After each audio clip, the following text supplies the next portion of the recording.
सुप्रभात बच्चों, कैसे हैं आप? अच्छे, बिल्कुल अच्छे। चलिए, यही आशा है अच्छे ही होने चाहिए। चलो बच्चों, तो हमने हमारी जो ऑनलाइन क्लासेस हैं हिंदी की, उसमें हमने जो हिंदी व्याकरण का जो हमारा पिछला टॉपिक था संज्ञा, वह पूर्ण हो चुका है।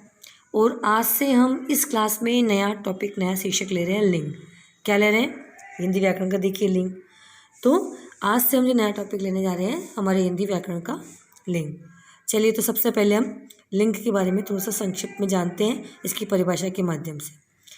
शब्द के जिस रूप से, क्या कह रहे हैं? शब्द के जिस रूप से किसी व्यक्ति, वस्तु या प्राणी के स्त्री या पुरुषवाचक होने का बोध होता है उसे लिंग कहते हैं। यानी शब्द का जो रूप, जो शब्द हमारे सामने प्रयुक्त होता है, जो शब्द हमारे सामने लिखित रूप में आया है या फिर हमने उसको सुना है, तो वह शब्द किसी व्यक्ति के लिए हो सकता है, वह किसी वस्तु के लिए हो सकता है, या किसी प्राणी यानी किसी जानवर के लिए हो। और उसके बाद में, उस शब्द के बाद में, वह स्त्री या पुरुषवाचक होने का, या तो वह स्त्रीवाचक होने का बोध करा रहा है या पुरुषवाचक होने का बोध कराता है, उसे लिंग कहते हैं। ठीक है, एक बार फिर से परिभाषा देखिए। शब्द के जिस रूप से किसी व्यक्ति, वस्तु या प्राणी के स्त्री या पुरुषवाचक होने का बोध होता है उसे लिंग कहते हैं। यानी कि वो व्यक्ति भी हो सकता है, वो कोई निर्जीव वस्तु भी हो सकती है, और वो कोई जानवर भी हो सकता है। अगर उसे शब्द को पढ़ने या सुनने से हमें लगे, उस रूप, शब्द के उस रूप से हमें लगे कि ये तो स्त्री जाति को बता रहा है या पुरुष जाति को बता रहा है, तो इसका मतलब वह लिंग कहलाते हैं। ठीक है, अब लिंग के भेद देखिए। एक है पुल्लिंग, दूसरा है स्त्रीलिंग। इसके दो भेद हैं। ठीक है, कितने भेद हैं? दो भेद हैं। एक है पुल्लिंग, दूसरा है स्त्रीलिंग। अब उदाहरण देखिए। उदाहरण पहला, राम, लड़का, घोड़ा, हाथी, सिंह, बकरा आदि शब्द पुरुष वर्ग का बोध कराते हैं, इन्हें पुल्लिंग कहते हैं। यानी देखो, राम, आप सब जानते हैं राम लड़के का ही नाम होता है। लड़का, घोड़ा, हाथी, सिंह, बकरा, ये शब्द क्या है? पुरुष वर्ग का, यानी पुरुष जाति का, या केवल पुरुष होने का बोध करा रहे हैं। इसका मतलब ये सब पुल्लिंग हो गए। ठीक है, अब दूसरा उदाहरण देखिए। दूसरा है अपने पास उदाहरण, सीता, लड़की, रानी, घोड़ी, हथिनी, सिंगनी, बकरी आदि शब्द स्त्री वर्ग का बोध कराते हैं, इन्हें स्त्रीलिंग कहते हैं। अब सीता आपको पता है लड़की, रानी भी एक औरत है, घोड़ा का घोड़ी, हाथी का हथनी, सिंह का सिंगनी, बकरा का बकरी, ये सब क्या है? ये सब स्त्री जाति का, स्त्री वर्ग का बोध करा रहे हैं, इसलिए क्या हो गए? ये सब स्त्रीलिंग हो गए। ठीक है, समझ में आया? सबसे हिंदी व्याकरण में सबसे सरल कोई शीर्षक है तो वह है लिंग। ठीक है, आपको आसानी से समझ में आ जाएगा। ठीक है, चलिए आगे। अब इसमें एक नोट है बच्चों, ये तो आगे इसमें सब देखो नाम, इसमें राम, लड़का, घोड़ा, है ना, राम, लड़का, घोड़ा, हाथी, सिंह, बकरा आदि। इसमें भी सीता, लड़की, रानी, घोड़ी, हथनी, सिंगनी, बकरी, इन सब में या तो मनुष्य का उदाहरण है या फिर जानवरों के।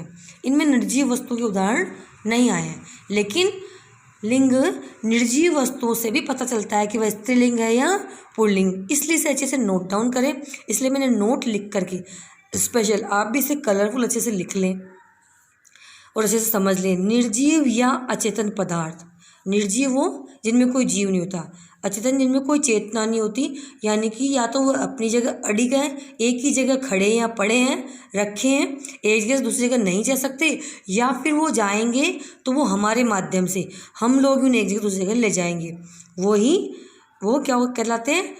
निर्जीव या अचेतन पदार्थ कहलाते हैं। ठीक है, तो यहाँ पे क्या है?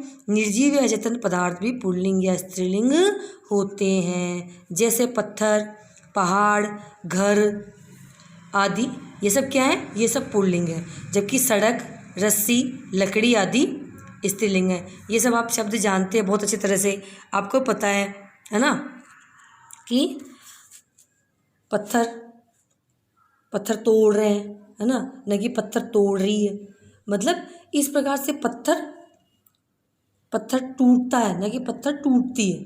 इससे पता लग जाता है पत्थर एक पुल्लिंग है। पहाड़ अपने आप में शब्द में लग रहा है, अगर पहाड़ बोलेंगे जब तो पुल्लिंग है, लेकिन अगर कह देंगे पहाड़ी तो पहाड़ी, इसके एक ही मात्रा लगने से पहाड़ी भी स्त्रीलिंग हो जाएगा। घर, है ना, घर भी पुल्लिंग है।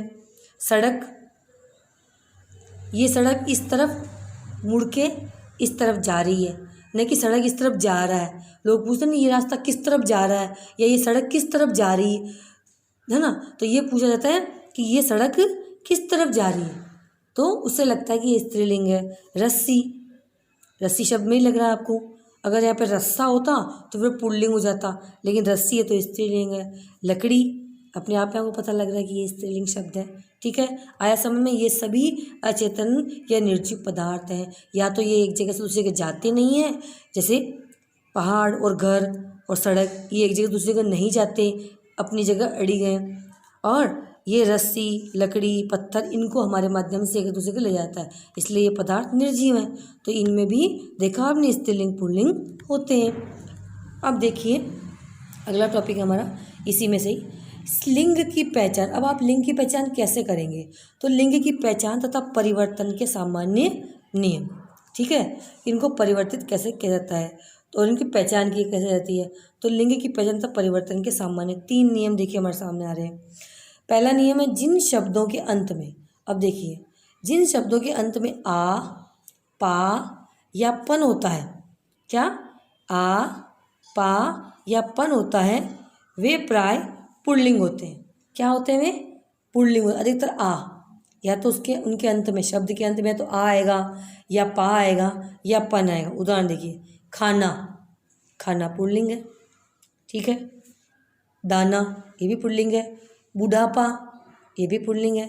अब पन शब्द आया, देखो बुढ़ापा में पा आया, बाकी में दाना और खाना में आ आया, है ना। अब मोटापन, बचपन, इनमें पन आ रहा है, तो देखिए ये सभी पुल्लिंग शब्द हैं।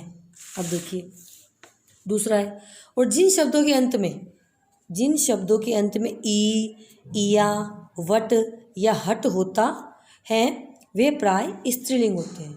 क्या होते हैं? वे प्राय स्त्रीलिंग होते हैं। कौन कौन से? जिनके अंत में, शब्द के अंत में जिनमें ई, इया, वट या हट होगा।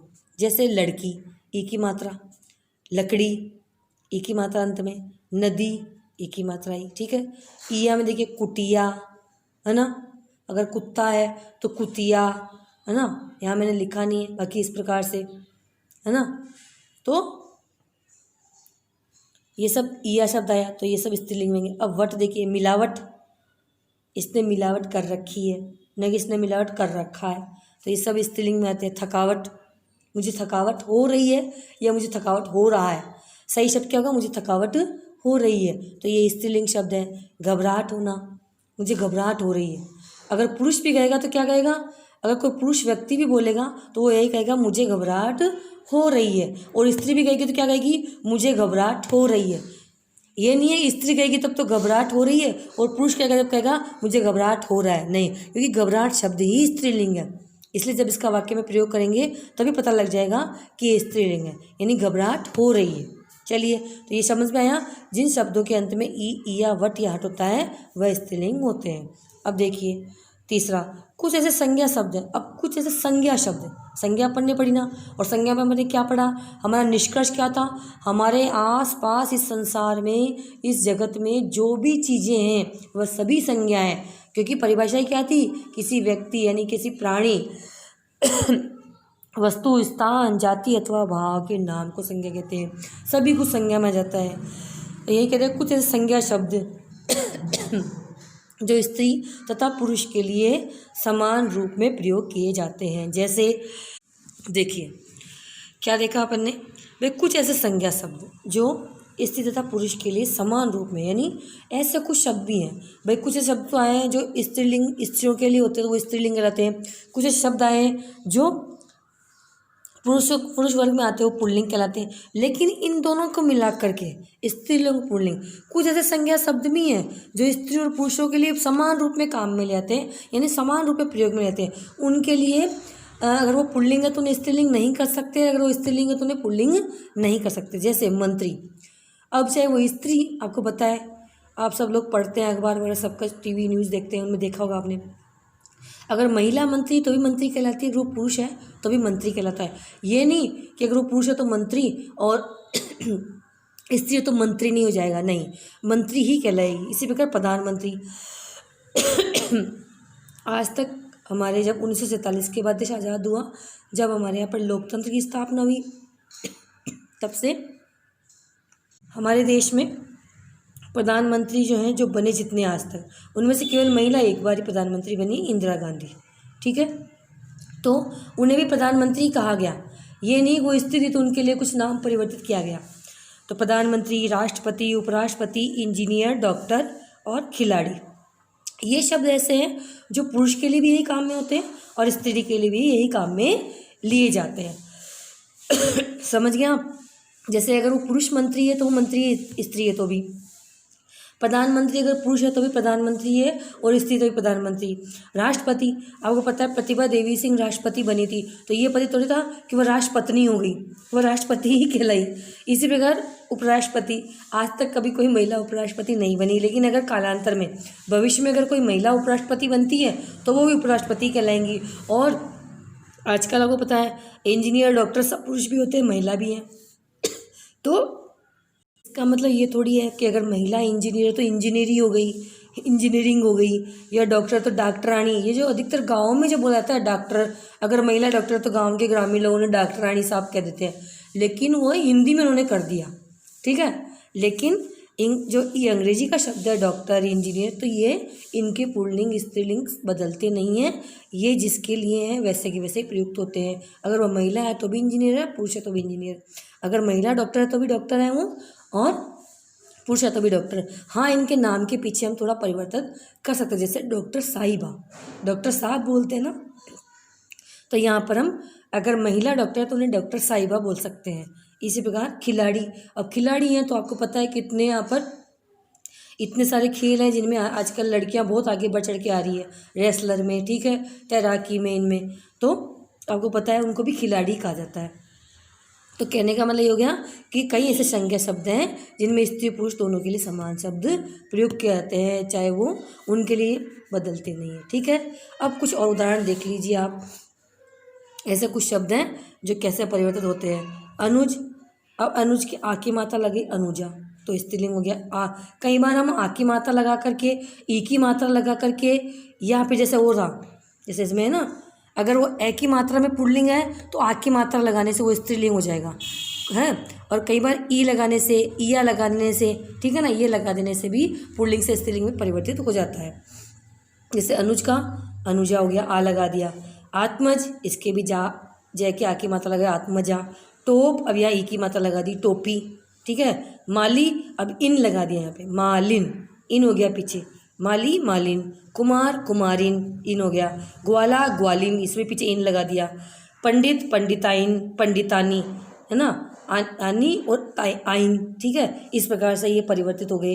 पंडित को, पत्नी को पंडिताइन या पंडितानी कहेंगे। ठाकुर की ठकुराइन। शिक्षक शिक्षिका, वो देखो वापस ऊपर वाला उदाहरण का लगा दिया, शिक्षक के आ लग गया तो शिक्षिका पुल्लिंग से स्त्रीलिंग हो गया। इसी प्रकार भगवान भगवती, ठीक है। श्रीमान श्रीमती, ऐसा आप पढ़ते ही हैं, जानते ही हैं ना, पुरुष को श्रीमान और स्त्री को श्रीमती। लड़के को लिए जब पत्रिका छपती है शादी की तो लड़के के लिए आयुष्मान और लड़की के लिए क्या आता है, आयुष्यमती, है ना। लेखक लेखिका। धनवान, अगर स्त्री बहुत पैसे वाली है कोई तो उसके लिए धनवान नहीं आएगा, उसके लिए आएगा धनवती। क्या आएगा, धनवान धनवती।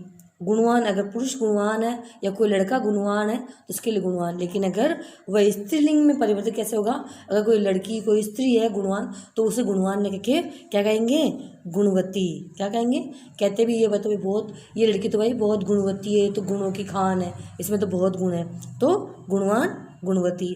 और इसके अलावा भी बच्चों कई उदाहरण हैं ऐसे, जैसे चूहा चुईया, चिड़ा चिड़िया, है ना, नायक नायिका, विद्यावान विद्यावती, है ना। कई इस प्रकार के शब्द हैं। बुद्धिमान बुद्धिमती, बलवान बलवती, बूढ़ा बुढ़िया, नद नदियाँ, हलवाई हलवाई का हलवाइन, है ना। जेठ का जेठानी, नौकर का नौकरानी, सेठ का सेठानी। और जो रिश्ते होते हैं वो तो सब आपको पता ही है, चाचा का चाची, पापा का मम्मी, है ना, नाना का नानी, दादा का दादी। इस प्रकार से मौसा जी का मौसी, है ना, मामा का मामी। रिश्तों में तो आपको परिवर्तन करना आता ही है। उसके अलावा जानवरों में जैसे मोर मोरनी, ऊँट ऊँटनी, घोड़ा घोड़ी, इस प्रकार से इस पुल्लिंग से स्त्रीलिंग इस तरह से बदला जाता है। ठीक है, तो मुझे लगता है ये लिंग का जो आपका आज का शीर्षक यहीं समाप्त होता है। ये आज कंप्लीट होगा और आपको अच्छे से समझ में आ गया होगा लिंग की परिभाषा, लिंग के 2 भेद, पुल्लिंग स्त्रीलिंग। ठीक है, इनके उदाहरण देखे हमने और इसके 3 नियम बताए, कैसे कैसे पुल्लिंग में कैसे कैसे आ पा पन होते हैं और स्त्रीलिंग में ई इया वट हट होते हैं। और कुछ ऐसे शब्द भी हैं जो दोनों में स्त्रीलिंग पुल्लिंग में काम लिए जाते हैं, जैसे कि मंत्री, प्रधानमंत्री, राष्ट्रपति, उपराष्ट्रपति, इंजीनियर, डॉक्टर, खिलाड़ी आदि। ठीक है, और ये कुछ मैंने आपको उदाहरण दिए। ठीक है बच्चों, आशा करती हूँ आपको बहुत अच्छे समझ में आए होंगे। धन्यवाद।